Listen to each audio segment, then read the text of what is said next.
রসুল পাকের কাছে একজন সাহাবী আসলেন। একজন এসে বলছেন, রসুল আপনি তো শুধু বলেন বলেন, নামাজ পড়েন আর ইসলাম কবুল করেন, আমি তো কালিমা পড়তে চাই না। কিন্তু জানেন কি, আপনার কাছে যে একদিন এসেছিলাম আর আপনি আমার হাত ধরে বলছিলেন, কিরে কালিমা পড়তে কি মন চায় না? ওই দিন যে আপনার চেহারার দিকে আমি তাকাইছিলাম, মোহাম্মদ মুচকি যে হাসি দেখেছিলাম না, আজও বলতে পারি না। পূর্ণিমার রাতে আমি আসমানের চাঁদের দিকে তাকাই আর ওই দিন আপনার মুচকি হাসির দিকে তাকাই। কসম আল্লাহ পাকের জাতের, পূর্ণিমার রাতের চন্দ্রের চাইতে আপনার হাসি অনেক দামি, অনেক লাইট, অনেক আলো। এই জন্য বাড়িতে ভাল লাগে না, চলে আসছি, আপনি কালিমাটা পড়াইয়া দেন।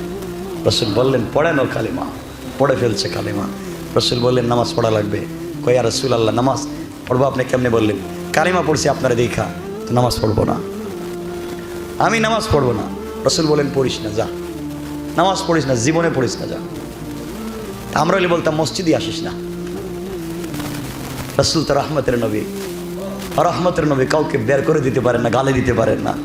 যাও, কালিমা পড়ছো, নামাজ পড়ার দরকার নাই। আমরা হলে তো কাফের ফতোয়া দিতাম। আমরা যে মুফতি, ডাইরেক্ট ফতোয়া, কাফের। যাও, নামাজ পড়িস না। চলে গেছে। মাঝে মাঝে আসে মসজিদে, আয়সা থেকে সকল সাহাবীরা অজু করে নামাজ পড়ে, সবাই দেখতেছে অজু করে নামাজ পড়ে। ওই ইয়া রাসূলুল্লাহ, আর ভাল লাগে না একা একা, সবাই মসজিদে নামাজের সময় চলে আসে, আমি বাড়িতে একা থাকি, আজকের থেকে নামাজ পড়বো। আল্লাহু আকবার। এটাই তো লাকাদ কানা লাকুম ফি রাসূলিল্লাহি উসওয়াতুন হাসানাহ। নবীজি বললেন, বাবা নামাজ পড়ো, আপত্তি নাই। আমার আর একটা কথা আছে। কি কথা? আমি অজু করতে পারতাম না। নবীজি বললেন, তাও ঠিক, অজু ছাড়াই নামাজ পড়ো, কোনো আপত্তি নেই। পড়তেছে অজু ছাড়া। আমরা হইলে এদিকে সব মুসল্লির নামাজ নষ্ট করছো বাইরে, ঠিক না? এমন ছিল না আমাদের আদর্শ। এজন্য বলছি না, আপনাকে আল্লাহ বলছেন, ওমা আরসালনাকা ইল্লা মুবাশশিরা, সুসংবাদ দেও। সুসংবাদ গরম হইয়া দিলে কেউ নিবে না। সফট মাইন্ড নিয়ে মানুষকে বোঝাও। তো বললেন, অজু ছাড়া নামাজ পড়ো। দীর্ঘদিন নামাজ পড়ছে। একদিন ফজরের সময় সাথে হযরতে আলী নামছে অজু করতে। আমরা দুই হাত কতটুকুন? এতটুকু না? হযরতে আলী দুইতেছে এতটুকুন। সুবহানাল্লাহ বললেন না? আমরা তো টাকনু পর্যন্ত দুই, আলী হচ্ছে হাঁটু পর্যন্ত। জিকায়, ভাই এটা কি করলেন? অজু করলাম। শুনলাম না এতটুকুন, তা আপনি এত বেশি দন কেন? ভাই তুই জানিস না, নবীজির কাছে একদিন বসা ছিলাম, জিবরিল আমিন আসছে, এসে রাসূলের পাকের কাছে জানাইয়া দিয়েছে, তার উম্মত যারা অজু করবে, কিয়ামতের দিন অজুর জায়গাগুলা নূরের মতো চমকাবে। কিয়ামতের দিন লাইট দিবে, লাইট। তো আমি চিন্তা করলাম, এতটুকুন ধুইব কেন, পুরো হাত ধুয়ে ফেলি, তো আমার পুরো হাতটা কিয়ামতের দিন লাইট হয়ে যাবে। আল্লাহু আকবার। এজন্য পুরো হাত ধুই। এত পাওয়ার, তাহলে আজকে আমি অজু করতাম না, আমি ডাইরেক্ট গোসল করব, তাহলে আমার পুরো বডি লাইট হয়ে যাবে। আল্লাহু আকবার বললেন না? তাকে বোঝানো লাগে নাই। ভিজা, একবারে ভিজা শরীরে মসজিদে নববীতে রাসূলের সামনে হাজির। কি রে ভিজা কেন? কই ইয়া রাসূলুল্লাহ, এতদিন বলছি অজু না, 5 ওয়াক্ত গোসল করো। বলে কেন? আলী বলছে, যতটুকুন দোয়া যায় ততটুকুন লাইট হয়। আমার হাত লাইট হবে, আমার বুক হবে না, আমার কাঁধ হবে না, আমার পেট কোমর হবে না। আমি মানতে চাই না, আপনাকে দেখেছি আপনার চেহারাও লাইট, আমি চাই কিয়ামতের দিন আমার বডি হয়ে যাবে পুরাটা লাইট। তার নামই তো দিন। বুঝাইয়া ফেলো তাকে, ইসলামটাকে সহজ করে বুঝাও, পিঠায়া নয়। কারণ আপনি দারোগা না, আগেই বলছি, ইন্নাকা লা তাহদি মান আহবাবতা। আপনি পছন্দ করলেই পারবেন না, আপনি পিঠাবেন না। ওয়ামা আরসালনাকা ইল্লা মুবাশশিরা। কথা বুঝতেছেন? এই যে নামাজকে কাজে লাগায় দাও, নামাজকে কাজে লাগায় দাও। দুটা কথা না বললেই নয়, নামাজের কথা যেহেতু মনে আসছে। রাসূল পাক তো ইন্তেকালের সময়, আপনারা জানেন, ইন্তেকালের সময় জানেন হুশ চলে যাইতো। তো একদিন হুশ তো চলেই গেল। সাহাবায়ে কেরাম নামাজ পড়তেছেন, নামাজ পড়লেন। ঈশার সময় সকল সাহাবীরা আসছেন, নবীজি উঠতে পারতেছেন না, জ্ঞান ফিরতেছে না, রাত্র গভীর হয়ে যাচ্ছে। সবাই মিলে আবু বকরকে বলছেন, আপনি রাসূলের যায় নামাজে দাঁড়াই আজকে নামাজ পড়াও। আবু বকর তো হাঁ ডেটা খাওয়ার মতো, আরে নবীজির জায়গায় নামাজে দাঁড়াবার মতো সাহস কি আমার আছে? হযরত আবু বকর দাঁড়ায় এত নামাজ পড়াচ্ছেন। নবীজির হুশ আসলো, বললেন, আয়েশা আয়েশাকে যখন ডাকছেন, আয়েশা বলছেন, ইয়া রাসূলুল্লাহ, আপনি কি আমাকে চিনতে পেরেছেন? হ্যাঁ, চিনতে পেরেছি। আয়েশা, বলো তো এখন কয়টা হয়েছে? ইয়া রাসূলুল্লাহ, রাত্র গভীর, ঈশার টাইম চলে যাচ্ছে, আপনার সাহাবীরা মসজিদে বসে বসে কাঁদতেছে। আয়েশা, কিসের আওয়াজ শোনা যায়? আয়েশা বলছেন, স্বামী, আপনি তো এশার সালাত পড়াতে পারেন নাই, আমার বাবা নামাজটা পড়াইতেছেন।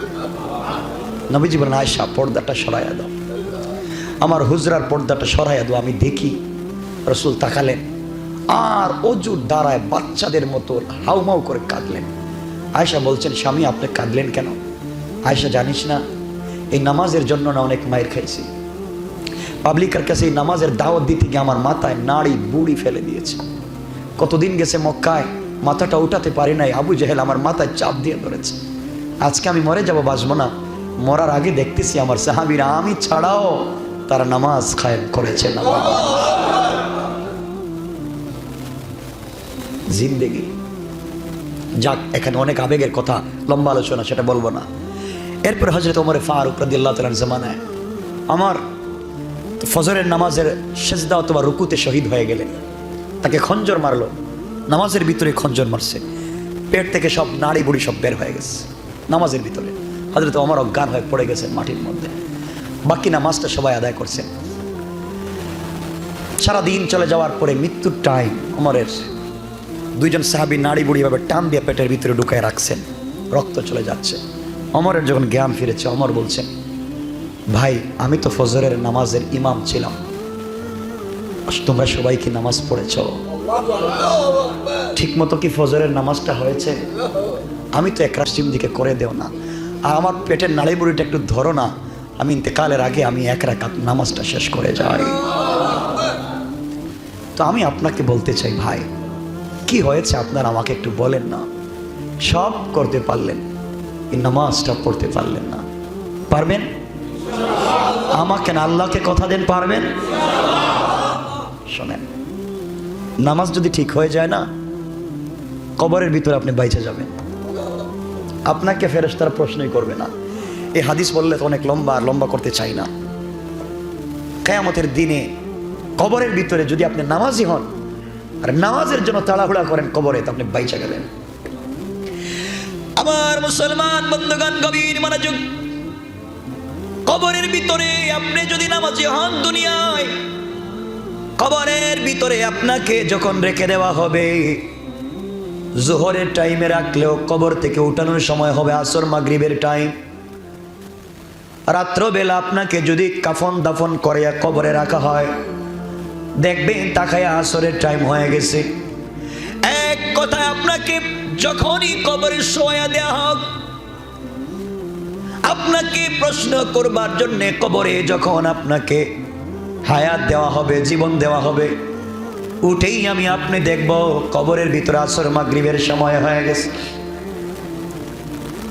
আমাকে আপনাকে যখন কবরের ভিতরে ফেরেশতারা উঠাবে, প্রশ্ন করবার জন্য যখন বসাইয়া দিবে, ফেরেশতাদেরকে আল্লাহ বলবেন, ফেরেশতারা, আমার গোলামকে 2 মিনিট টাইম দাও, এরপরে প্রশ্ন করো। আমি তাকে অবজারভেশনে রাখতে চাই, 2 মিনিট, দেখি তো কি করে।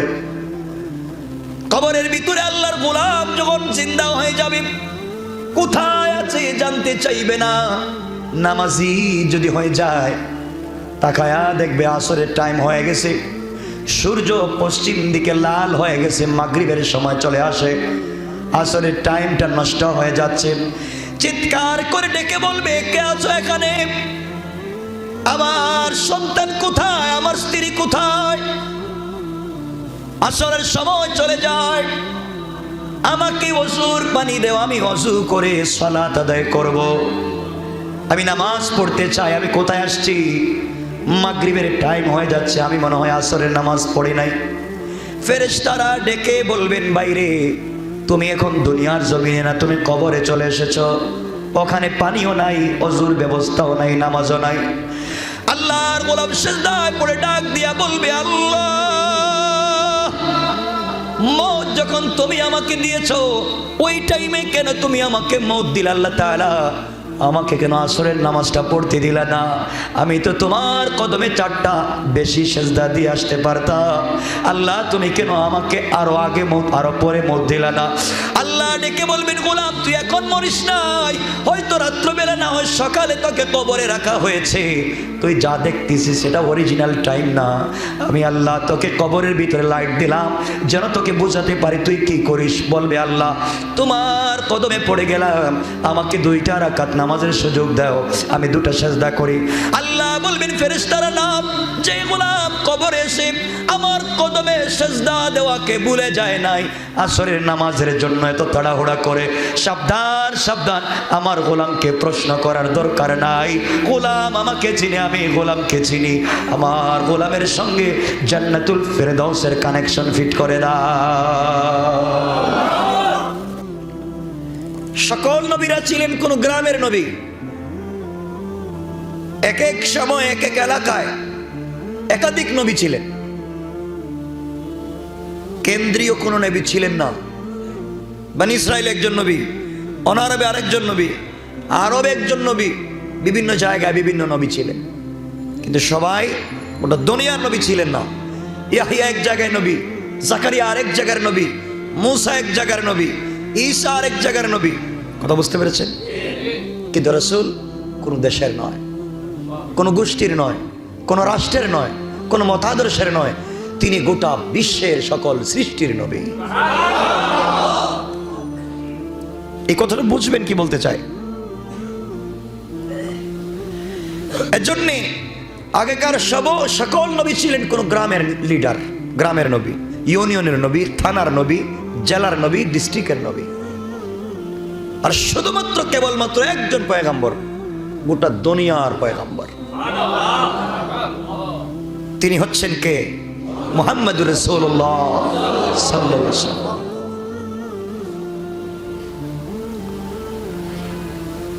মুসা আলাইহিস সালামের সঙ্গে একবার আল্লাহর কথা হলো, প্রায় ঘন্টা 2 ঘন্টা আল্লাহর সাথে মুসা কথা বললেন তুর পাহাড়ে। তো মুসা তো এমনি কথা বেশি বলতেন আল্লাহর সাথে,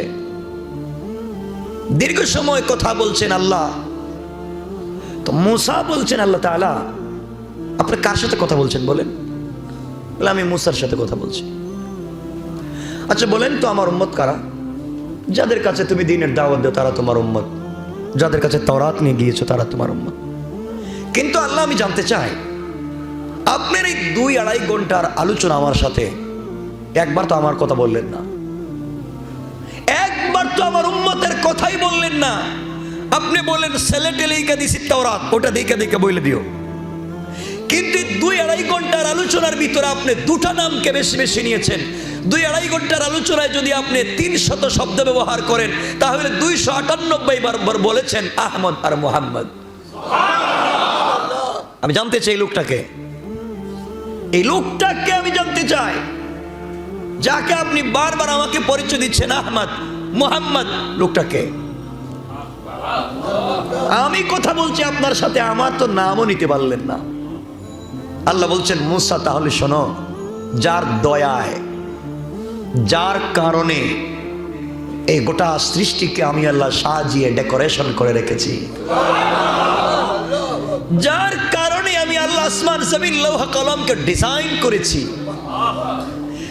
মুসা তুমি জানো না, আরশে আসিম থেকে নিয়ে দুনিয়া পর্যন্ত আমার সকল সৃষ্টির দিকে তুমি যদি পরখ করে চোখ মেলে থাকাও, সকল জায়গায় দেখবে আমি আল্লাহর হাতে যত ডিজাইন করা সকল ডিজাইনে আহমদ আর মুহাম্মদ নাম লিখে রেখে দিয়েছি। তো আল্লাহ আসলে এই লোকটা কে? এটা কোনো বড় ফেরেশতা না, মুসা কোনো ফেরেশতা নয়। তা আল্লাহ লোকটা কে আমি জানতে চাই। আল্লাহ বলেন, মুসা ও আমার বন্ধু। আল্লাহু আকবার বললেন না? আল্লাহ তোমার বন্ধুটা কই? এখনো দুনিয়ায় যায় নাই, কিন্তু ওর জন্মের আগেই তার সাথে আমার বন্ধুত্ব হয়ে গেছে। মুসা তুমি জানো না, আজকে তুমি আমার সঙ্গে কথা বলতেছ, আমি জানি আমার এই বন্ধুর উম্মত অনেক গুনাহ করবে, কিন্তু মুসা একটা কথা বলে দেই, আমি কিয়ামতের দিন সকল উম্মতের হিসাব বন্ধ করে রেখে দেব।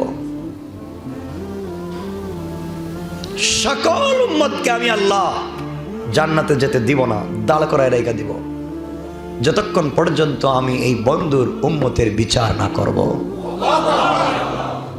আমি যে বলেছি এতগুলা জান্নাত বানিয়েছি, যতক্ষণ পর্যন্ত আমার এই বন্ধুর উম্মত জান্নাতে না ঢুকবে, আমি আল্লাহ কোন নবীকেও জান্নাতে ঢুকতে দেব না। আল্লাহ তুমি তাদেরকে এত ভালোবাসো কেন? মুসা তুমি জানো না ভালোবাসার অনেকগুলো কারণ আছে। এর মধ্যে কিছু কারণ হচ্ছে, আমি যাকে বন্ধু বানিয়েছি, যার নাম আহমদ আর মোহাম্মদ দিয়েছি, তুমি তো একটা গ্রামের নবী, এলাকার নবী, দেশের নবী। এই এলাকার ভিতরেও দ্বীনের প্রচার করতে গিয়ে কয়জন মানুষ পাইছ? মানুষ পাও না, মানুষ দ্বীনের কথা শোনে না। শোনো মুসা, দ্বীনের দাওয়াত দিচ্ছ রাত দিন, দিলের ভিতরে দরদ আছে, দিচ্ছ ঠিক, কিন্তু আমি যাকে বন্ধু বানিয়েছি সে তার দরদ নেয়া, তার কথা ভাববে না। আমি তোমাকে বলছি মুসা, নূহ আলাইহিস ইসলামকে আমি বললাম চলে যাও, নৌকায় উঠে চলে যাও। নূহ আলাইহিস ইসলাম উঠলেন, কিন্তু তার ছেলে কেনান যখন পানিতে ডুবে যায় মুসা, তখন এই নূহ যাকে আমি পয়গম্বর বানালাম, তিনি উম্মতের কথা বাদ দিয়া তার ছেলেকে টানলেন যেন সে নদী থেকে নৌকায় উঠে যায়। কিন্তু মুসা তুমি জানো আমি যাকে বন্ধু বানিয়েছি, তার দিলের ভিতরে তার সন্তান, তার আত্মীয় স্বজনের মায়া মহব্বত যতটুকু না আছে, তার চাইতে কোটি গুণ আছে তার উম্মতের দরদ তার দিলে। আমি আল্লাহ যদি লিখে দেই মুহাম্মদ তোমাকে আরশে আজিম, লৌহ কলম, আরশ কুরসি সব লিখে দিলাম, বিনিময় উম্মতকে জাহান্নামে পাঠিয়ে দেব। এমন একজনকে বন্ধু বানিয়েছি, আল্লাহ আমাকে বলছে আল্লাহ তোমাকে সব দিয়ে দিলাম, বিনিময়ে আমার সবগুলো উম্মতকে জান্নাত দিয়ে দাও। আমি তাকে বন্ধু বানিয়েছি। এই বন্ধুর উম্মত বিপদকামী হবে, তাদেরকে পথ দেখাবার জন্য আমি আল্লাহ যুগে যুগে অনেক উলামায়ে কেরাম দেব, ওয়ারাসাতুল আম্বিয়া দেব। তারা গিয়ে ওখানে দ্বীন শিক্ষা দিবে। আমার রাসূল দ্বীনের জন্য অনেক স্যাক্রিফাইস করবেন। তিনি হবেন গোটা দুনিয়ার জন্য রহমত, রহমতের নবী। এজন্য আমার রাসূল হচ্ছেন রহমত। কি? গোটা সৃষ্টির জন্য রহমত। আজকে সমাজের যে অবস্থা, আমরা যারা মুসলমান দাবি করি, আপনারা বলেন তো এই রাসূলের কোন চরিত্র আমাদের মধ্যে আছে? সবাই বলেন। আল্লাহ এরপরে বলছেন, মুসা আলাইহিস সালামকে বলছেন, মুসা আমি যাকে বন্ধু বানিয়েছি তুমি জানো না, এই বন্ধু খলিল না, এই বন্ধু হচ্ছে হাবিব। তোমার সাথে বন্ধুত্ব করেছি, বন্ধুত্ব করে দেখছো তোমাকে কেমনে পিটা দেওয়াইলাম, তোমাকে কেমনে নদী পার করাইতে গিয়ে তোমার পিছনে ফেরাউন লাগাই দিলাম, কত কিছু তোমার সাথে করছি। কারণ মুসা জানো, তোমাকে যে বনি ইসরাইল দিয়েছি, রাত দিন দাওয়াত দাও, রাত দিন কথা বলো, ওরা শুনে না। আজকে একটা বলে কালকে মিথ্যা কথা বলে, আজ একটা বলে কাল আর একটা বলে। কিন্তু আমার নবী জানো, এটা একবারে চুম্বকের মতো লাইগা থাকবে, লাইগা থাকবে, উম্মতকে নাজাত দেওয়ার জন্য লেগে থাকবে।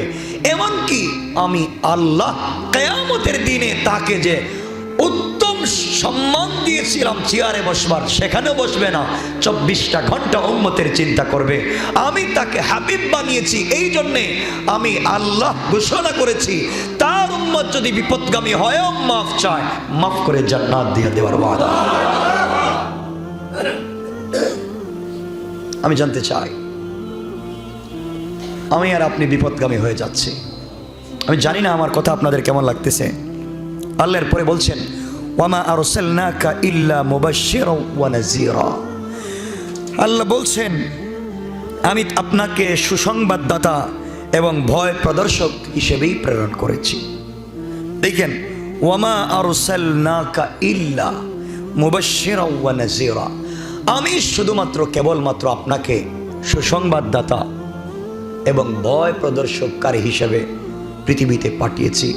আমি আপনাকে ওসি, ডিসি, এসপি দারোগা বানাইয়া পাঠাই নাই যে পিটাইয়া মানুষকে তুমি হিদায়ত দিবা। তোমার কাজ হচ্ছে সুসংবাদ দেওয়া জান্নাতের, তোমার কাজ হচ্ছে ভয় প্রদর্শন করা জাহান্নামের।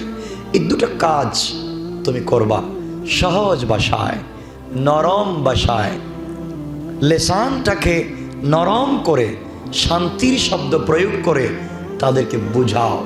যদি বুঝে আলহামদুলিল্লাহ, না বুঝে তাও আলহামদুলিল্লাহ, তোমার দায়িত্ব শেষ। কিন্তু কেন মানলো না এর বিচার আমি করব। কে করবেন? সবাই বলেন আল্লাহ বিচার করবেন। এজন্যে আল্লাহ এর পরে বলছেন, একটু দূরে গিয়ে বলছেন, কুল, হে নবী আপনি বলেন, আমিনু বিহি আও লা তুমিনু। কথাগুলো বুঝবেন। আল্লাহ রাব্বুল ইজ্জত ওয়াল জালাল বললেন, তোমরা ঈমান আনো অথবা না আনো।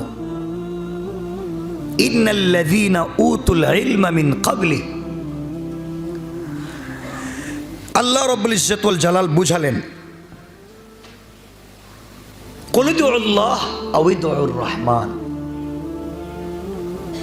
তোমরা ঈমান আনো অথবা না আনো, আমাকে আল্লাহ নামে ডাকো অথবা রহমান নামে ডাকো, তোমাদের কাছে যেই নামটা ভালো লাগে একটা বার আমাকে ডাকো।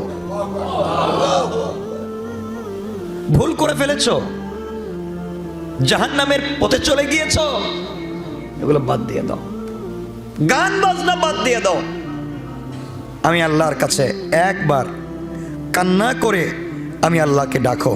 আমি আল্লাহ কথা দিলাম, গোলাম তোকে আমি আল্লাহ বলছি, সাথে সাথে তোর গুনাহ মাফ করে দেব। কিন্তু একটা কথা মনে রাখবি, আল্লাহর পরে বলছেন, আমার দুঃখ হয় এই জায়গায়, বাল আতাইনাহুম বিল হাক্কি ওয়া ইন্নাহুম লাকাযিবুন। আমি তাদের কাছে সত্য পাঠালাম যে গান হারাম, বাজনা হারাম, অশ্লীলতা হারাম, গুনার কাজ হারাম, বলেন নাই আল্লাহ? কিন্তু আল্লাহ বলছেন ওয়া ইন্নাহুম লাকাযিবুন, কিন্তু তারা তো মিথ্যাবাদী। তারা কি মিথ্যাবাদী? কাদেরকে বলছেন? কাদেরকে বলছেন? ওয়া ইন্নাহুম লাকাযিবুন। তোমরা নামাজ পড়ো ঈশা, তো আমাকে মানলা, নামাজে ঈশা আমাকে আল্লাহ ডাকতেছো অথবা রহমান নামে ডাকতেছো, কিন্তু মসজিদ থেকে বের হওয়ার পরে তোমরা যে ডেকসেট লাগাইয়ে গান বাজাচ্ছ, ওই জায়গায় তো তোমরা আমি আল্লাহর নাম নাই। তাহলে ওয়া ইন্নাহুম লাকাযিবুন, তোমরা মসজিদে এসে যে আমাকে আল্লাহ রহমান বলেছিলে, তোমরা মিথ্যাবাদী, তোমরা মিথ্যা বলেছ। মিথ্যা বললে মসজিদে আল্লাহ বলছে, তো মসজিদে বাইরে নাই কেন? আমি বলছি, কে বলছেন? আল্লাহ। তোমরা মসজিদে এসে বলছো আমি আল্লাহ, আমি রহমান, মসজিদ থেকে বের হয়ে এটাকে আর মানলে না। আল্লাহ আফসোস করে বলছেন ওয়া ইন্নাহুম লাকাযিবুন, তোমরা মিথ্যুক। আল্লাহ যদি কাউকে মিথ্যুক বলেন, আপনারা বলেন তো এই লোকটা জান্নাতে যাওয়ার কোনো সুযোগ আছে? নাই। সুতরাং আমাদের কাজ হচ্ছে, জীবনে যত কাজ করি সকল কাজের মাধ্যমে আমরা চাই আল্লাহকে খুশি করা, এটা না? আমাদের উদ্দেশ্যটা কি বলেন? আল্লাহকে খুশি রাখা, আল্লাহকে সন্তুষ্ট রাখা। আচ্ছা, আপনাদেরকে আমি এভাবেই জিজ্ঞাসা করি, চুরি করলে আল্লাহ খুশি হন? জেনা করলে, মিথ্যা কথা বললে, গীবত শিকায়ত করলে আল্লাহ খুশি হন? গান বাজালে, আপনাদের বলা লাগবে, গান বাদ্য যেগুলা যন্ত্র, এগুলো বাজাইয়া, ডেকসেট বাজাইয়া, নারী পুরুষ একত্রিত হইয়া ড্যান্স করা, নাচানাচি করা, এর মাধ্যমে আল্লাহ খুশি হন? খুশি হয় কে? শয়তান। কারণ আপনারা আমাকে বলেন তো, আপনাদের জানা মতে কোনো দিন আমাদের এই পুরান ঢাকায় এই সাকরাইনে শয়তান আইসা গান বাজনা বাজাইছে? আপনারা শুনছেন কোনোদিন? শুনেন নাই? শুনছেন? গুড্ডি উড়াও, উড়াইয়া তুমি নিজে উড়ে যাও গা, আপত্তি নাই। শয়তান আল্লাহরে বলছে, আল্লাহ আমার অপরাধটা এমন কি অপরাধ করছিলাম, তুমি আমারে বানাইলা শয়তান? আমি তো কোনোদিন ছেলে মেয়েদেরকে নাচানাচি করি নাই, করছেনি কোনোদিন? আমি তো কোনোদিন আল্লাহ দেশের কোটি কোটি টাকা বিদেশে পাচার করি নাই। আমি তো রাস্তাঘাট কালবাডে টাকা মাইরে খাই নাই। বাংলাদেশে এমন ব্রিজ পাওয়া যায়, এদিকে বানাইছে তো ওদিকে ভাঙিয়ে গেছে। উদ্বোধনের দিন মন্ত্রী গেছে উদ্বোধন করতে গিয়ে কই ব্রিজ না বানাইছে, স্যার ভাঙিয়ে গেছে কালকে। ঠিক বললাম না? গতকালকে কথাই তো ঢাকা আরিচা সড়কে জানেনই তো ব্রিজে ফাটল ধরে গেছে। এই যে আমিন বাজারের যে ব্রিজটা ফাইটে গেছে। তো আমি জানতে চাই, শয়তান আল্লাহর কাছে মাঝে মাঝে বড় আফসোস করে বলে, আল্লাহ এই জমিনে এমন কোনো জায়গা নাই যেখানে আমি তোমাকে সেজদা করি নাই।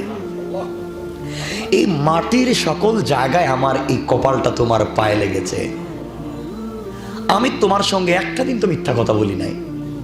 আমাকে বলেন তো একটা প্রমাণ দেখেন আপনারা কোরআন হাদিস থেকে যে শয়তান আল্লাহর সঙ্গে একটা মিথ্যা কথা বলেছে।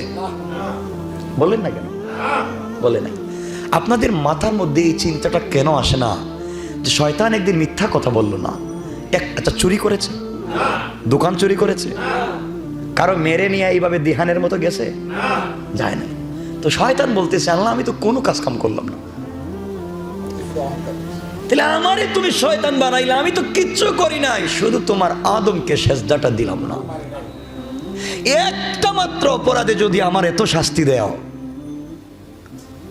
তাহলে তোমারই গোলামেরা যে নামাজ পড়ায় তোমারে আবার মানে না, গান বাজায়, জেনা করে, মদ খায়, ফেন্সিডিল খায়, ইয়াবা খায়, আরেক বেচারার মেয়েরে নিয়ে রক্তকরণ করে মেরে ফেলায়, এরপরেও দেখি তুমি আমারে শয়তান বলো, এদেরকে কিছু বলো না।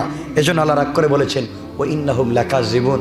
শয়তান জানিস ওরা আমাকে যা বলছে, আমি ভাবছিলাম তো আমার মতো সরল সহজ মনে হয় মানবে, বাইরে গিয়ে আমি আল্লাহরে মানে নাই। তোরা কথা দিলাম ওরা যদি তওবা করে মাফ দিব, আর যদি তওবা না করে তাহলে তোকে যে জান্নাত দিব জাহান্নাম দিব না, এর চাইতে নিচে ওদেরকে দিব, নিচে।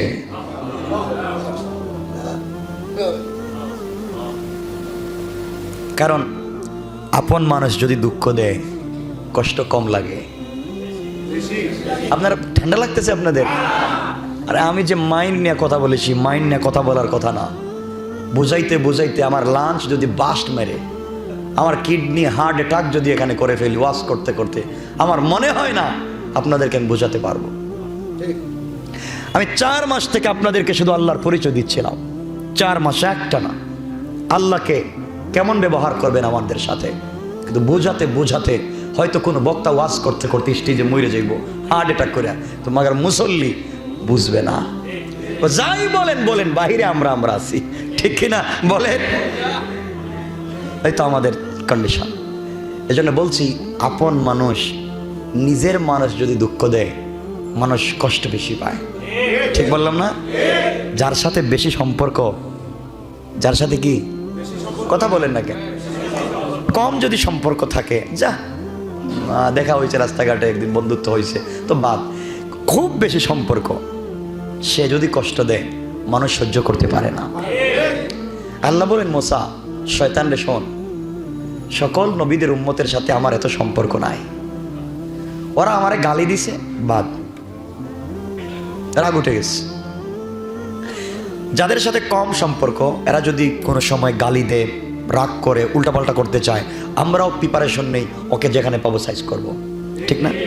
আর নিজের মানুষ যদি কিছু করে তখন আমরা বলি, ভাই কার কাছে কি বলবো, ডান হাতও আমার বাম হাতও আমার, হাতও আমার গালও আমার, কথা বলেন না, কাকে মারবো? তো আল্লাহ বলছেন, শয়তান জানিস ওরা যেহেতু অপরাধ করে, ওরা হাতও আমার গালও আমার, গোলামও আমার, উম্মতও আমার হাবিবের। আমার দুঃখ হচ্ছে এত বুঝালাম এরপরে বুঝে না, আমার দুঃখ, এরা তো আমার বন্ধু, আমার দুঃখটা বেশি লেগেছে। এজন্য শয়তান শোন রে, এত কষ্ট পাচ্ছি, আমার গাল আমার হাত এত কষ্ট করে শেষ নবীর উম্মত বানালাম, আজকে আমাকে চিনে না। আল্লাহ যান যান, দেখছেন না শাকাইরে নিয়ে যাচ্ছি সবগুলারে, ডেক্সিট দিয়ে গান বাজামো, জাহান্নামে লিয়ে যাইতেছি। আল্লাহ যা আর বেশি করে বাজা বাজা, ঠিক বললাম না? বাজাইতেছে সবাই, নাচতেছে। আচ্ছা বলেন তো, এই যে গেল সপ্তাহে ইন্দোনেশিয়ার একটা বিমান দুর্ঘটনা হলো,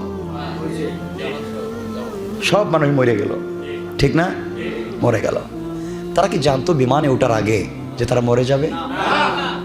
কেউ জানতো না। সবাই জানতো তারা দেশে যেতে পারবে, কিন্তু আল্লাহর ইচ্ছা ছিল তারা যেতে পারবে না। আপনি যে গান বাজাচ্ছেন, নাচানাচি করতেছেন, মাঝে মধ্যে দেখবেন বিদ্যুৎ যায় না? যদি বিদ্যুৎ না গিয়ে আপনার ভিতরের বিদ্যুৎটা চলে যায়, আপনি নাচ শুরু করেছেন, বিদ্যুৎ আছে, ডেকসেট আছে, গান বাজে, হঠাৎ করে আপনার রূহটা চলে গেছে। ইয়াসআলুনাকা আনির রূহ কুলির রূহু মিন আমরি রাব্বি। আল্লাহ বলছে রূহ তোর উপর আমার হুকুম, থেমে যা, বন্ধ হয়ে যা। আপনার নাচ থাকবে, গান থাকবে, থাকবে না আপনি। তো আপনাকে জানতে চাই, কে আপনাকে বুদ্ধিটা দিচ্ছে গুনার কাজে লিপ্ত হবার? আপনি কাকে বন্ধু বানিয়েছেন, কাকে নেতা বানিয়েছেন, কাকে আদর্শ মনে করেছেন? কসম আল্লাহ পাকের মসজিদে বলছি, আপনি নিজেকে যদি মুসলমান দাবি করেন, তাহলে আপনার জিন্দগিতে একটাই মাত্র আদর্শ, সেটা হচ্ছে মুহাম্মদুর রাসূলুল্লাহ। ঠিক বললাম না? এটা আমার কথা নয়, আল্লাহ কোরআনে কারিমে বলছেন, লাকাদ কানা লাকুম ফি রাসূলিল্লাহি উসওয়াতুন হাসানা। আল্লাহ বলছেন, গোটা পৃথিবীর মানুষ, তোমরা যদি সফল কাম হয়ে নাজাত পেতে চাও, শুধুমাত্র কেবলমাত্র মুহাম্মদের আদর্শ ছাড়া বিকল্প কোনো রাস্তা নাই। আদর্শ কয়টা? কথা বলেন। আমার নবীর আদর্শে চুরি আছে, জেনা আছে, সুদ আছে, ঘুষ আছে, ফেন্সিডিল আছে, গান বাজনা আছে, হারাম আছে। তো যতটার নাম বলছি সব আমাদের মধ্যে আছে। কারোর মধ্যে একটা, কারোর মধ্যে সবটা। কথা বলেন না? কে মদও খায়, ফেন্সিডিলও খায়, ইয়াবা ট্যাবলেট বেছে, মালে 2 নম্বর দেয়। কথা কন না কেন? নামাজও পড়ে না, মিথ্যা কথা বলে, আরেক বেচারার মেরে নিয়ে ভাগে, সব আছে। তো আমি আপনাকে জানতে চাই, নামাজ পড়ে কেমনে জান্নাতে যাবেন? আমাকে বলেন, নামাজ পড়ে কেমনে জান্নাতে যাবেন? বহুত নামাজি আছে না, কিয়ামতের দিন আল্লাহর সামনে দাঁড়াবে, আল্লাহ শান্তিতে বলবেন, ফাওয়াইলুল লিল মুসাল্লিন। ও নামাজি, এই তোমার নামাজের 2 বস্তা সওয়াব। যে নামাজ পড়ছিলে না, একটা নামাজও আমার কাছে আসে নাই, দিলাম তোমার নামাজ, ওগুলো না, চুপচাপ জাহান্নামে যাও। বুঝেন নাই কথা? এটা আল্লাহ আগে বলে দিয়েছেন, ফাওয়াইলুল লিল মুসাল্লিন ওয়াইলুল লিকুল্লি হুমাযাতিল লুমাযা। ধ্বংস হয়ে যা, ওই ধ্বংস হও। কে বলছেন? আল্লাহ। এত কিছু জানার পরে আমরা ভুল পথে যাই, কিন্তু আমাদের মধ্যে ভুল কাজ করার পরে অনুশোচনা আসে না। ভুল কাজ করতে গেলে দেখবেন কিছু লোক ভয় পায়, আরে আল্লাহ কখন কি হয়ে যায়, ভয় পায় না? আপনার ভিতর অনুশোচনা নাই। অনুশোচনা যদি থাকতো, আল্লাহ শয়তানের সঙ্গে চ্যালেঞ্জ করেছিলেন, আমার গোলাম যদি গুনাহ করে অনুশোচনায় ভুগে আর গুনাহ করবে না, ওয়াদা দে আমি আল্লাহ তাকে মাফ করে দেব। আমি জানতে চাই, আল্লাহ রাগ করে বলেছেন, ওয়া ইন্নাহুম লাকাযিবুন, এরা মিথ্যাবাদী। এরা কি? এর আগে বলেছেন, ওয়ামা আরসালনাকা ইল্লা মুবাশশিরান ওয়া নাযিরা। বন্ধু, তোমাকে সুসংবাদ দাতা হিসাবে প্রেরণ করেছি, তুমি সংবাদ পত্রের মতো পৌঁছাইয়া দিবা। পড়লে পড়ুক, না পড়লে নাই। সংবাদ কর্মীর কাজ হচ্ছে পত্রিকা বাড়িতে পৌঁছাইয়া দেওয়া। ও পড়তেও পারে, ফালাইয়া দিতে পারে। কথা বলেন না কেন? কিন্তু হিসাব আমি নিব। হিসাব কে নিবেন? সবাই বলেন। আল্লাহর সামনে কি জবাব দিবেন? আমরা না হাউজে কাউসারের পানি পান করতে চাই, চাই না? কার হাতে? কার হাতে? সুযোগ আছে? যা করতেছি সুযোগ আছে? আমাদেরকে নবীজি চিনবেন না। এই জন্যে যারা মসজিদে এসেছেন, আল্লাহর ওয়াস্তে বলেন, যা মন চায় করেন, গান বাজনা করবেন না। যুবক যারা আছো, যুবক তরুণ আমার মতো, বডিতে যৌবন আছে, আরে তুমি জানো না, তুমি জানো না, তোমার মতো কত মানুষই বাংলাদেশে আছে, তারও ঠোঁট আছে, আমারও ঠোঁট আছে। আমি ঠোঁট নাড়ালে আওয়াজ হয়, সে ঠোঁট নাড়ালে আওয়াজ হয় না। বাংলাদেশে কত লোক আছে আমার মতো, আমি তাকাইলে চোখ দিয়ে দেখি, সেও তাকায় কিন্তু দেখে না। কথা ঠিক বললাম না? তুমি কেমনে সে আল্লাহকে ভুলে বসে আছো? নিমক হারামের মতো কেন বসে আছো? এখনো তোমার মধ্যে অনুশোচনা আসে না? জাহান্নাম থেকে বাঁচবার ভয় নেই? এই দুনিয়াটা হচ্ছে পরীক্ষার জায়গা। দুনিয়াটা কিসের জায়গা? শোনেন, কিয়ামতের দিনে আল্লাহ যখন সবাই মরে যাবে, তখন আল্লাহ আজরাইলকে বলবেন, আজরাইল কে কে বাকি আছে? আল্লাহ জমিনের সব মাইরা ফেলাইছি, জমিনে এখন আর কেউ নাই, শুধু আপনি, আমি আর 12 জন ফেরেশতা, আর আসমানের মধ্যে কিছু ফেরেশতা আছে, আর কেউ নাই। আপনারা মনে করতেছেন আসমান মনে হয় খালি, 2 আঙ্গুল জায়গা আসমানে বাকি নাই। পুরো আসমান আল্লাহ ফেরেশতাদেরকে দিয়ে ভরে রেখে দিয়েছেন। লৌহে মাহফুজে কোরআন ছিল, বাইতুল মামুর আছে বাইতুল্লাহর উপরে, এখানে ফেরেশতারা তওয়াফ করেন। আল্লাহ বলছেন, রাসূল পাককে জানিয়ে দিয়েছেন, যারা একবার বাইতুল মামুর তওয়াফ করেছেন কিয়ামতের আগে দ্বিতীয়বার সুযোগ পাবেন না। এত বেশি ফেরেশতা আসমানের উপরে আছে। এদের কাজ হচ্ছে, কেউ সেজদায় পড়ে আছেন, তার জন্মের পর থেকে কিয়ামত পর্যন্ত সেজদায়, কেউ রুকুতে, কেউ দাঁড়িয়ে, কেউ বসে আল্লাহর ইবাদত করতেছে। যখন তাদের মৃত্যুর সময় আসবে, আল্লাহকে তারা বলবে, আল্লাহ সারা জিন্দেগি তুমি বলেছো সেজদায় পড়ো, একটা বার পাও নাড়াই নাই, মাথা উঠাই নাই, জন্মের পরে সেজদায়, আজকে মৃত্যু পর্যন্ত সেজদায়, কিন্তু আল্লাহ আমি জানি না এরপরও তোমার হক আদায় করতে পেরেছি কিনা। চিন্তা করতেছেন কিছু? আর তুমি তো আসোই না সেজদা দেওয়ার জন্য। আল্লাহ তোমার হক আদায় করতে পেরেছে কিনা জানি না। আল্লাহ বলবেন, ফেরেশতা সবগুলোর মাইরে ফেলাও, সব মরে যাবে। এবার আল্লাহ বলবেন, আজরাইল বলো তো কে বাকি? আল্লাহ আপনি আর 12 জন। 12 জন কে কে? 8 জন যারা তোমার আরশকে বহন করে রেখেছে, আরশ। আর 4 জন আমরা, আমি আজরাইল, জিবরাইল, মিকাইল, ইসরাফিল। 4 জন, 12 জন, 4 জন আর 8 জন, কয়জন? আর আপনি কয়জন? আর কেউ নাই। আল্লাহ তোমার তো মৌত নাই, তুমি তো আছো, আমরা 12 জন। আল্লাহ বলবেন 3 জনের মাইরে ফেলা। জিবরাইলের কাজ শেষ, মিকাইলের কাজ শেষ, ইসরাফিলের কাজ শেষ। ইসরাফিলের কাছে যাওয়ার পরে ইসরাফিল বলবে, ভাই আজরাইল রে, তুই যে আমাকে মারতে আইলি, আমি তো সবসময় সিংহা মুখে লাগাই বসেছিলাম, ফুক দিব, ধ্বংস করে দিব, কিন্তু আজকে যে আমাকে মারতে এসছ, আমার মনে হয় কোনোদিন কি আমি মুখ থেকে কি 1 সুতা, 1 ইঞ্চি, 1 চুল পরিমাণ সিংহা মুখ থেকে সরাইছি কিনা। যদি সরাইয়া থাকি তাহলে আজকে আমার অবস্থা খারাপ হয়ে যাবে। চিন্তা করতেছেন? আর আপনি আমার অবস্থা চিন্তা করেন তো একটু। সবাই শেষ। আল্লাহ বলবেন, আজরাইল এখন কয়জন? আল্লাহ 8 জন আর আমি 1 জন, এদেরকেও মেরে ফেলো, আর সে আজিমের দরকার নাই, সব মেরে ফেলো, সবাইকে মারা হবে। আল্লাহ বলবেন, এবার কে আছে? আপনি আর আমি। আল্লাহ বলবেন, আজরাইল আমি তোমাকে মারব না, গোটা দুনিয়ার সৃষ্টির প্রাণ তুমি নিয়ে এসেছ, তোমার প্রাণটা তুমি বাইর করে দাও, তোমার নিজের প্রাণ তুমি বের করে দাও। আজরাইল চিৎকার করে কাঁদবেন আর বলবেন, আল্লাহ আমি যদি জানতাম মৌত এত কঠিন, আমি যদি 1 কোটি বাঘের 1 বাঘ জানতাম মৌত এত কঠিন, তাহলে পৃথিবীর মানুষকে এত কষ্ট দিতাম না। মৌত কোন জিনিস এখন আমি বুঝতেছি। পাবলিককে তো মারছি, কিছু জানি না ওরা কতটুকুন কষ্ট পাইল আর না পাইল। এখন আমি জানি, আল্লাহ আমি নিজের জানটা কেমনে তোমাকে বের করে দেই। কথা কিছু বুঝতেছেন? এই দিনটা সবার আসবে না? আসবে না? মৌত সবার আসবে না? আসবে। লম্বা কথা বলছি না, মনে রাখবেন, অনেক লোকের দেখবেন মৃত্যুর সময় আল্লাহ না করুক ঠোঁট বাঁকা হয়ে গেছে, পানি পড়ে মুখ দিয়া, পড়ে না?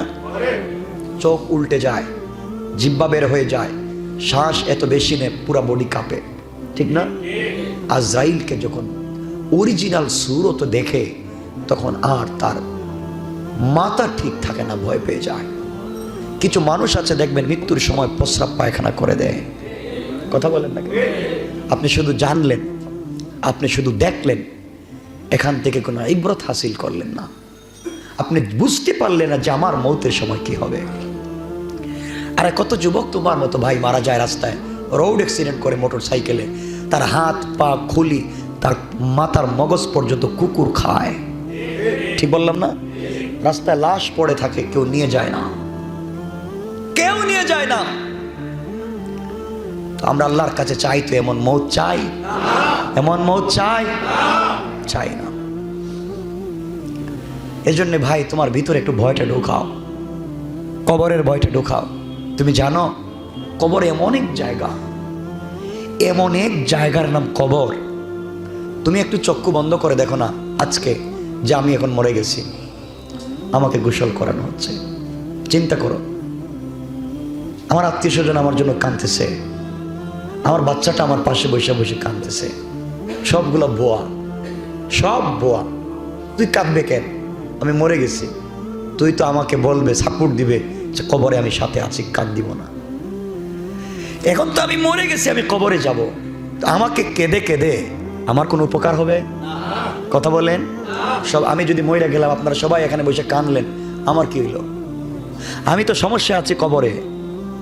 মাটির উপরে কেঁদে লাভ নয়, কবরে গিয়ে কাঁদতে পারবেন? কথা বলেন না কেন? পারবেন না। এই জন্য দুইটা হাত জোর করে দিলাম, আল্লাহর ওয়াস্তে গান বাজনা বাদ দেন, নামাজে আসেন, নামাজি হয়ে যান। নামাজি যদি হয়ে যেতে পারেন, শোনো যুবক, সিনেমা হলে গেছো না? সিনেমা হলে যাও নাই কেউ? বললে আপত্তি নেই, আমার জানারও দরকার নেই, গেছো। কিন্তু বুকে হাত দিয়ে বলতে পারে জীবনে কোনোদিন তো জানিও নাই সিনেমা হল কেমন হয়। আল্লাহ হেফাজত করেছেন। আমার দাদারও ছিল না, দাদারও ছিল না, বাবারও ছিল না, আমারও নাই। ঘরে টেলিভিশন তো দূরে, একটা ট্যাপ রেকর্ডও তো নাই। আল্লাহ বাঁচায় রাখছে। তাহলে আমরা কি সমাজের মানুষ হতে পারলাম না? একটা কথা বোঝায়, মনে রাখবেন, নামাজ শিখো, নামাজ পড়ো। সিনেমা হলে গেছো, দেখছো আসরের টাইম হয়েছে, টুপিটা দিয়া ওযু করে নামাজটা পড়ে নাও। জেনা করে ফেলেছো, নামাজের টাইম হয়েছে, নামাজটা আদায় করে নাও। মদ খেয়েছো, কুলি করে নামাজটা আদায় করে নাও। মানে গোনা তো করে ফেলেছো, নামাজটা আদায় কইরা নাও। ইন্নাস সালাতা তানহা আনিল ফাহশাই ওয়াল মুনকার। একদিন দেখবে নামাজ তোমাকে খারাপ পথ থেকে ফিরাইয়া নিয়ে আসছে। সময় কমে গেছে, বলবো না। রাসূল পাকের কাছে একজন সাহাবী আসলেন।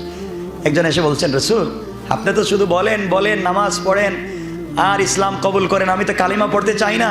কিন্তু জানেন কি, আপনার কাছে যে একদিন এসেছিলাম আর আপনি আমার হাত ধরে বলছিলেন, কিরে কালিমা পড়তে কি মন চায় না? ওই দিন যে আপনার চেহারার দিকে আমি তাকাইছিলাম, মোহাম্মদ মুচকি যে হাসি দেখেছিলাম না, আজও বলতে পারি না। পূর্ণিমার রাতে আমি আসমানের চাঁদের দিকে তাকাই, আর ওই দিন আপনার মুচকি হাসির দিকে তাকাই। কসম আল্লাহ পাকের জাতের, পূর্ণিমার রাতের চন্দ্রের চাইতে আপনার হাসি অনেক দামি, অনেক লাইট, অনেক আলো। এই জন্য বাড়িতে ভাল লাগে না, চলে আসছি, আপনি কালিমাটা পড়াইয়া দেন। রাসূল বললেন, পড়েন ও কালিমা। পড়ে ফেলছে কালিমা। রাসূল বললেন, নামাজ পড়া লাগবে। কই ইয়া রাসূলুল্লাহ, নামাজ পড়বো? আপনি কেমনে বললেন? কালিমা পড়ছি আপনার দেখা, নামাজ পড়বো না, আমি নামাজ পড়বো না। রাসূল বলেন, পড়িস না, যা, নামাজ পড়িস না, জীবনে পড়িস না, যা। আমরা হলে বলতাম মসজিদে আসিস না। রাসূল তো রহমতের নবী, রহমতের নবী, কাউকে বের করে দিতে পারেন না, গালি দিতে পারেন না। যাও, কালিমা পড়ছো, নামাজ পড়ার দরকার নাই। আমরা হলে তো কাফের ফতোয়া দিতাম। আমরা যে মুফতি, ডাইরেক্ট ফতোয়া, কাফের। যাও, নামাজ পড়িস না। চলে গেছে। মাঝে মাঝে আসে মসজিদে, আয়েশা দেখে সকল সাহাবীরা ওযু করে নামাজ পড়ে, সবাই দেখতেছে ওযু করে নামাজ পড়ে।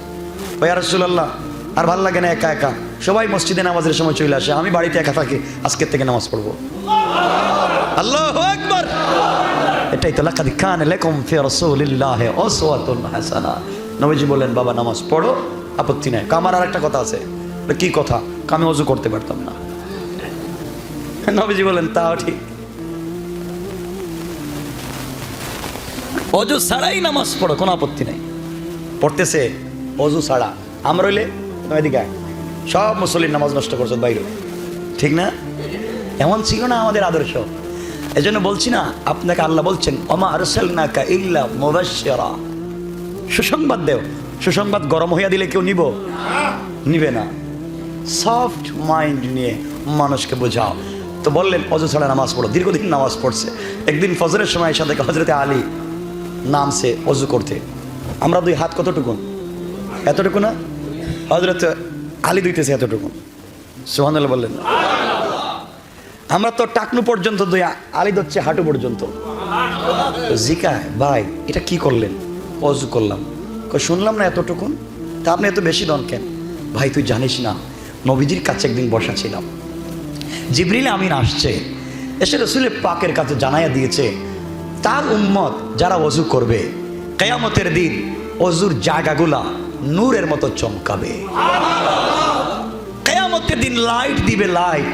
তো আমি চিন্তা করলাম এতটুকু ধুইব কেন, পুরো হাত ধুয়ে ফেলি, তো আমার পুরো হাতটা কিয়ামতের দিন লাইট হয়ে যাবে। আল্লাহু আকবার। এজন্য পুরো হাত ধুই। এত পাওয়ার, তাহলে আজকে আমি ওযু করতাম না, আমি ডাইরেক্ট গোসল করব, তাহলে আমার পুরো বডি লাইট হয়ে যাবে। আল্লাহু আকবার বললেন না? তাকে বোঝানো লাগে নাই, ভিজা একবারে ভিজা শরীরে মসজিদে নববীতে রাসূলের সামনে হাজির, গিয়ে ভিজা কেন? কই আর রাসূলুল্লাহ এতদিন বলছে ওযু না, 5 ওয়াক্ত গোসল করুন। বলে কেন? আলী বলছে যতটুকুন দেওয়া যায় ততটুকুন লাইট হয়, আমার হাত লাইট হবে, আমার বুক হবে না, আমার কাঁধ হবে না, আমার পেট কোমর হবে না। আমি মানতে চাই না, আপনাকে দেখেছি আপনার চেহারাও লাইট, আমি চাই কিয়ামতের দিন আমার বডি হয়ে যাবে পুরাটা লাইট। তার নামই তো দিন। বুঝাইয়া ফেলো তাকে, ইসলামটাকে সহজ করে বুঝাও, পিঠায়া নয়, কারণ আপনি দারোগা না। আগেই বলছি ইন্নাকা লা তাহদি মান আহবাবতা, আপনি পছন্দ করলেই পারবেন না, আপনি পিঠাবেন না। ওয়ামা আরসালনাকা ইল্লা মুবাশশিরা। কথা বুঝতেছেন? এই যে নামাজকে কাজে লাগায় দাও, নামাজকে কাজে লাগায় দাও। দুটা কথা না বললেই না, নামাজের কথা যেহেতু মনে আসছে। রাসূলের পাক তো ইন্তেকালের সময় আপনারা জানেন, ইন্তেকালের সময় জানেন হুশ চলে যাইতো। তো একদিন হুশ তো চলেই গেল, সাহাবায়ে কেরাম নামাজ পড়তেছেন, নামাজ পড়লেন। ঈশার সময় সকল সাহাবীরা আসছেন, নবীজি উঠতে পারতেছেন না, জ্ঞান ফিরতেছে না, রাত্র গভীর হয়ে যাচ্ছে। সবাই মিলে আবু বকরকে বলছেন আপনি রাসূলের যায় নামাজে দাঁড়াই আজকে নামাজ পড়াও। আবু বকর তো হার্ট অ্যাটাক হওয়ার মতো, আরে নবীজির জায়গায় নামাজে দাঁড়াবার মতো সাহস কি আমার আছে? হযরত আবু বকর দাঁড়ায় এত নামাজ পড়াচ্ছেন, নবীজির হুশ আসলো, বললেন আয়েশাকে যখন ডাকছেন, আয়েশা বলছেন ইয়া রাসূলুল্লাহ আপনি কি আমাকে চিনতে পেরেছেন? হ্যাঁ চিনতে পেরেছি। আয়েশা বলো তো এখন কয়টা হয়েছে? ইয়া রাসূলুল্লাহ রাত্র গভীর, ঈশার টাইম চলে যাচ্ছে, আপনার সাহাবীরা মসজিদে বসে বসে কাঁদতেছে। আয়েশা কিসের আওয়াজ শোনা যায়? আয়েশা বলছেন স্বামী আপনি তো এশার সালাত পড়াতে পারেন নাই, আমার বাবা নামাজটা পড়াইতেছেন। নবীজি বলেন আয়েশা পর্দাটা সরাইয়া দাও, আমার হুজরার পর্দাটা সরাইয়া দাও, আমি দেখি। রাসূল তাকালেন আর অজুর দ্বারায় বাচ্চাদের মতো হাউমাউ করে কাঁদলেন। আয়েশা বলছেন স্বামী আপনি কাঁদলেন কেন? আয়েশা জানিস না এই নামাজের জন্য না অনেক মায়ের খাইছি, পাবলিকের কাছে এই নামাজের দাওয়াত দিতে গিয়ে আমার মাথায় নাড়ি বুড়ি ফেলে দিয়েছে। কতদিন গেছে মক্কায়, মাথাটা উঠাতে পারি নাই, আবু জেহেল আমার মাথায় চাপ দিয়ে ধরেছে। আজকে আমি মরে যাব, বাঁচবো না, মরার আগে দেখতেছি আমার সাহাবীরা আমি ছাড়াও তারা নামাজ কায়েম করেছে। জিন্দেগি যাক, এখানে অনেক আবেগের কথা, লম্বা আলোচনা, সেটা বলবো না। এরপর হযরত ওমর ফারুক রাদিয়াল্লাহু তাআলার জামানায় আমার ফজরের নামাজের সেজদা অথবা রুকুতে শহীদ হয়ে গেলেন, তাকে খঞ্জর মারলো, নামাজের ভিতরে খঞ্জর মারছে, পেট থেকে সব নাড়ি বুড়ি সব বের হয়ে গেছে নামাজের ভিতরে। হযরত ওমর অজ্ঞান হয়ে পড়ে গেছেন মাটির মধ্যে। বাকি নামাজটা সবাই আদায় করছে।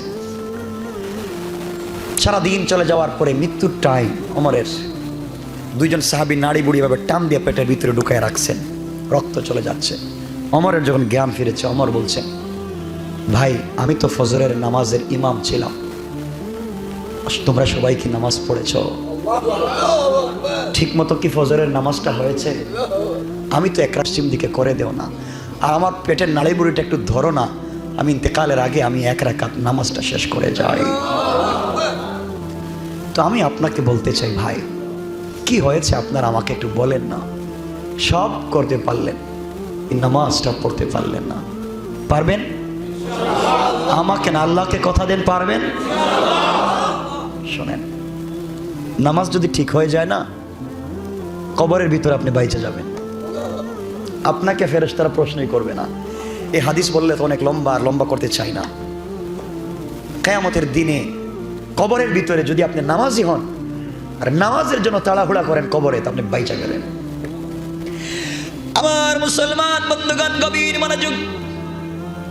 কবরের ভিতরে আপনি যদি নামাজি হন দুনিয়ায়, কবরের ভিতরে আপনাকে যখন রেখে দেওয়া হবে, জোহরের টাইমে রাখলেও কবর থেকে উঠানোর সময় হবে আসর মাগরিবের টাইম।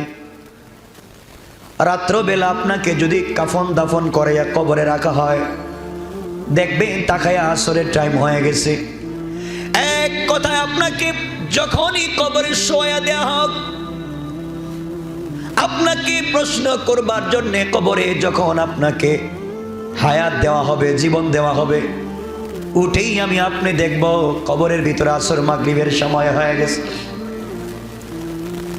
আমাকে আপনাকে যখন কবরের ভিতরে ফেরেশতারা উঠাবে প্রশ্ন করবার জন্যে, যখন বসাইয়া দিবে, ফেরেশতাদেরকে আল্লাহ বলবেন, ফেরেশতারা আমার গোলামকে 2 মিনিট টাইম দাও, এরপরে প্রশ্ন করো। আমি তাকে অবজারভেশনে রাখতে চাই 2 মিনিট, দেখি তো কি করে। কবরের ভিতরে আল্লাহর গোলাম যখন জিন্দা হয়ে যাবে, কোথায় আছে জানতে চাইবে না। নামাজি যদি হয়ে যায়, তাকায়া দেখবে আসরের টাইম হয়ে গেছে, সূর্য পশ্চিম দিকে লাল হয়ে গেছে, মাগরিবের সময় চলে আসে, আসরের টাইমটা নষ্ট হয়ে যাচ্ছে। চিৎকার করে ডেকে বলবে, কে আছো এখানে?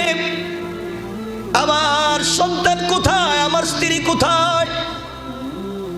আসরের সময় চলে যায়, আমাকে ওযুর পানি দেও, আমি ওযু করে সালাত আদায় করব, আমি নামাজ পড়তে চাই। আমি কোথায় আসছি? মাগরিবের টাইম হয়ে যাচ্ছে, আমি মনে হয় আসরের নামাজ পড়ি নাই। ফেরেশতারা ডেকে বলবেন, বাইরে তুমি এখন দুনিয়ার জমিনে না, তুমি কবরে চলে এসেছো। ওখানে পানিও নাই, ওযুর ব্যবস্থাও নাই, নামাজও নাই। আল্লাহর গোলাম সিজদায় পড়ে ডাক দিয়া বলবে, আল্লাহ,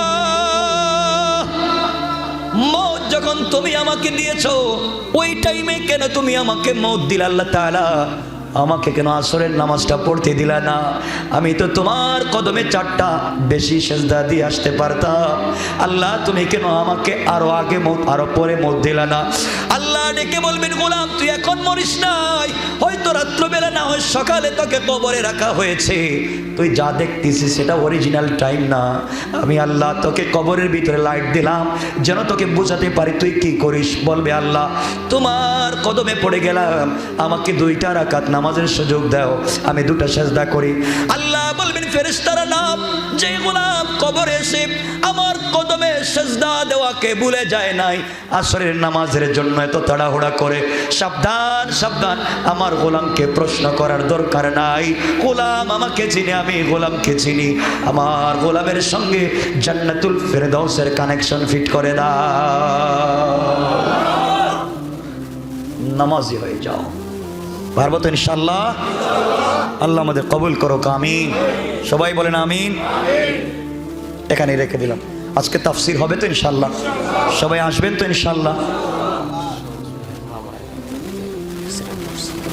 সবাই আসবেন তো ইনশাআল্লাহ? তাফসীর হবে বাদে 7:30টায় ইশার জামাত হয়, আমরা সকলেই তাফসীরে আসবো ইনশাআল্লাহ। অনেকে দোয়া চেয়েছেন, মৃত বিউটি আক্তারও নিয়ে যেতে চান, ঠিক আছে না ইনশাআল্লাহ? আমার জন্য দোয়া চাই, আমিও একটু পেরেশানিতে আছি। কথা হচ্ছে